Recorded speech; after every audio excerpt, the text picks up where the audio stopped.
Positive मध्ये long आहे, comparative मध्ये लॉंगर होतं, ईआर प्रत्यय लागतो कंपॅरेटिव्ह मध्ये, आणि सुपरलेटिव्ह मध्ये होतं लॉंगेस्ट, ईएसटी प्रत्यय लागतो सुपरलेटिव्ह डिग्रीमध्ये. परंतु या ठिकाणी मात्र ईआर प्रत्यय लागतो, परंतु शेवटचं व्यंजन पुन्हा लिहिलं जातं. याचं कारण काय, तर कोणत्याही विशेषणाचा शेवटचा अक्षर व्यंजनाला असेल आणि त्याच्या पूर्वीचं अक्षर त्या संपूर्ण विशेषणामध्ये फक्त एकच स्वराला असेल तर शेवटचं व्यंजन पुन्हा लिहून कंपॅरेटिव्ह मध्ये ईआर आणि सुपरलेटिव्ह मध्ये सुद्धा पुन्हा लिहून त्याला ईएसटी प्रत्यय लागतो. परंतु या नियमाला अपवाद आहे.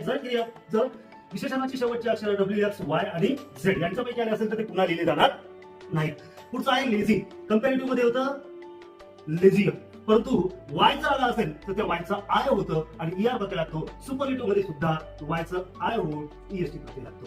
त्यानंतर आहे ब्युटिफुल. कंपॅरेटिव्ह मध्ये होतं मोर ब्युटिफुल आणि सुपरलेटिव्ह मध्ये होतं मोस्ट ब्युटिफुल.